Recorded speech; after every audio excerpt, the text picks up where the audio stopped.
ವಿಜಯ ಕರ್ನಾಟಕದ ಸಮಸ್ತ ವೀಕ್ಷಕರಿಗೆ ನನ್ನ ನಮಸ್ಕಾರಗಳು. ನಾನು ಡಾಕ್ಟರ್ ದಿವಾಕರ್ ಭಟ್ ಅಂತ ಆಸ್ಟರ್ RV ಆಸ್ಪತ್ರೆಯಲ್ಲಿ ಹೃದಯ ಶಸ್ತ್ರಚಿಕಿತ್ಸಕನಾಗಿ ಕೆಲಸ ಮಾಡ್ತಾ ಇದ್ದೀನಿ.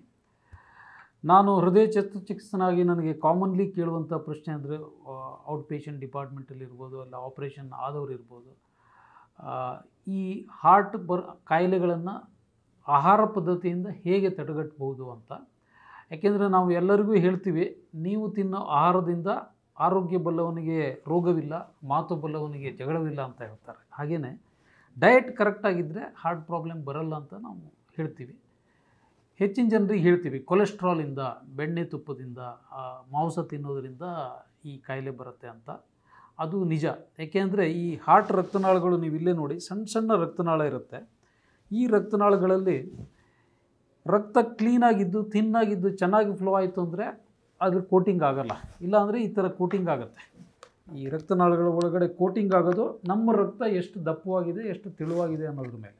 ರಕ್ತ ದಪ್ಪ ಆಗೋದು ನಾವು ತಿನ್ನೋ ಆಹಾರದ ಮೇಲೆ ಇರುತ್ತೆ. ನೀವು ತುಂಬ ಮಾಂಸಾಹಾರಿಯಾಗಿದ್ದು, ತುಂಬ ಬೆಣ್ಣೆ ತುಪ್ಪ ಚಿಕನ್ನು ಇಂಥವನ್ನು ತಿಂದರೆ ಬ್ಲಾಕೇಜ್ಗಳು ಜಾಸ್ತಿ ಬರುತ್ತೆ. ಹಾಗಾಗಿ ಹಾರ್ಟ್ ಬಗ್ಗೆ ಡಯಟು ಅಂತಂದರೆ ನಾವು ಫಸ್ಟ್ ಹೇಳೋದು vegetarian diet is the best. ಹಾಲು ಮಜ್ಜಿಗೆ ಪರವಾಗಿಲ್ಲ, ಮೊಸರು ಬೆಣ್ಣೆ ತುಪ್ಪ ಇಂಥವನ್ನೆಲ್ಲ ಎಷ್ಟು ಕಡಿಮೆ ಮಾಡ್ತೀರೋ ಅಷ್ಟು ಒಳ್ಳೆಯದು. ಜಿಡ್ಡು ಪದಾರ್ಥನ ಕಡಿಮೆ ಮಾಡಬೇಕು, ಫ್ರೈಡ್ ಐಟಮನ್ನು ಕಡಿಮೆ ಮಾಡಬೇಕು. ಇನ್ನು ಕೆಲವರು ತುಂಬ ಡಯಟ್ ಮಾಡ್ತಾರೆ. ಈ ಫಾಸ್ಟಿಂಗ್ ಅಂತ ಮಾಡೋದು, ಅಥವಾ ವೇಗನ್ ಡಯಟ್ ಅಂತ ಮಾಡೋದು, ಸೌತ್ ಅಮೇರಿಕನ್ ಡಯಟ್ ಅಂತ ಇದೆ, ಆಮೇಲೆ ಹರ್ಬಾ ಪ್ರಾಡಕ್ಟ್ಸ್ ಯೂಸ್ ಮಾಡೋದು.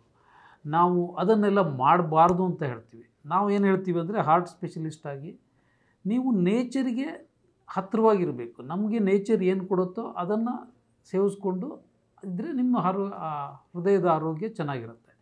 ನಾವು ನಿಮಗೆ ಸಿಂಪಲ್ ಎಕ್ಸಾಂಪಲ್ ಕೊಡಬೇಕಂದ್ರೆ, ಈ ಕೋಕೋನಟ್ ಬಗ್ಗೆ ನಮಗೆ ತುಂಬ ಕ್ವಶನ್ ಕೇಳ್ತಾರೆ. ತೆಂಗಿನಕಾಯಿ ಬಗ್ಗೆ, ಡಾಕ್ಟ್ರ್ ತೆಂಗಿನಕಾಯಿ ತಿನ್ಬೋದೋ ಬೇಡ. ನಾವು ಬೆಂಗಳೂರು ಜನರಿಗೆ ತೆಂಗಿನಕಾಯಿ ಜಾಸ್ತಿ ತಿನ್ನಬೇಡಿ ಅಂತ ಹೇಳ್ತೀವಿ. ಯಾಕೆಂದರೆ ಅದರಲ್ಲಿ ಟ್ರೈಗ್ಲಿಸರೈಡ್ ಅನ್ನೋ ಕೊಲೆಸ್ಟ್ರಾಲ್ ಪ್ರಮಾಣ ತುಂಬ ಜಾಸ್ತಿ ಇರುತ್ತೆ. ಸೊ ಇನ್ನೊಬ್ಬನು ಕೇಳ್ತಾನೆ, ಸರ್ ಸೌತ್ ಕೆನರಾದಲ್ಲಿ ಬರೀ ನಾವು ತೆಂಗಿನಕಾಯಿ ತಿಂದ್ಕೊಂಡೇ ಸದೃಢವಾಗಿರ್ತೀವಿ ಅಂತಾರೆ.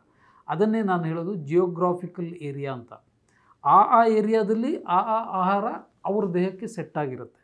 ಅವರು ಮಾಡೋ ಕೆಲಸಕ್ಕೆ, ಅವರ ಅಲ್ಲಿರುವ ವಾತಾವರಣಕ್ಕೆ. ಕೋಸ್ಟಲ್ ಏರಿಯಾದಲ್ಲಿ ಸೆಕೆಗೆ ತೆಂಗಿನಕಾಯಿ ಆಹಾರ ಪ್ರೊಬೇಬಲಿ ಓಕೆ ಅನಿಸುತ್ತೆ. ಅದೇ ನೀವು ಇಲ್ಲಿ ತಿಂದರೆ ಅದು ಸೆಟ್ ಆಗಲ್ಲ. ಸೊ ಜಿಯೋಗ್ರಾಫಿಕಲ್ ಏರಿಯಾದ ಮೇಲೂ ಆಹಾರ ಪದ್ಧತಿಯಲ್ಲಿ ವ್ಯತ್ಯಾಸ ಆಗುತ್ತೆ. ಸೊ ಜನರಲ್ಲಾಗಿ ನಾವು ಹೇಳಬೇಕು ಅಂದರೆ vegetarian diet, less fat and time to time ಊಟ ಮಾಡೋದು. ತುಂಬ ಫಾಸ್ಟಿಂಗು ನಾಟ್ ಅಡ್ವೈಸೇಬಲ್. ಒಮ್ಮೆಲೇ ಬಿಂಜ್ ಈಟಿಂಗ್ ಅಂತ ಹೇಳ್ತೀವಿ, ಅದೂ ಒಳ್ಳೆಯದಲ್ಲ. ಡಯಾಬಿಟೀಸ್ ಇರೋರಂತೂ ಡಯಾಬಿಟೀಸ್ ಕಂಟ್ರೋಲ್ ಮಾಡ್ಕೋಬೇಕು. ಉಪ್ಪು ಜಾಸ್ತಿ ತಿಂದೇ BP ಕಂಟ್ರೋಲ್ ಇಟ್ಕೋಬೇಕು. ಹೆಚ್ಚಿಂದು ಮೋಸ್ಟ್ ಇಂಪಾರ್ಟೆಂಟ್ ಅಂದರೆ ತೂಕವನ್ನು ಮೇಂಟೈನ್ ಮಾಡ್ಕೊಳ್ಳೋದು, ಅದು ತುಂಬ ಇಂಪಾರ್ಟೆಂಟು. ಸೊ ಇದೆಲ್ಲ ಡಯಟಲ್ಲಿ ಬರುತ್ತೆ. ಸೊ ನಾನು ಇನ್ನೊಮ್ಮೆ ಅದನ್ನೇ ರಿಪೀಟ್ ಮಾಡ್ತೀನಿ. ಆಹಾರ ಬಲ್ಲವನಿಗೆ ಆರೋಗ್ಯ ಚೆನ್ನಾಗಿರುತ್ತೆ, ಮಾತು ಬಲ್ಲವನಿಗೆ ಯಾವುದೇ ಜಗಳ ಇರಲ್ಲ ಅಂತ. ನಮಸ್ಕಾರ.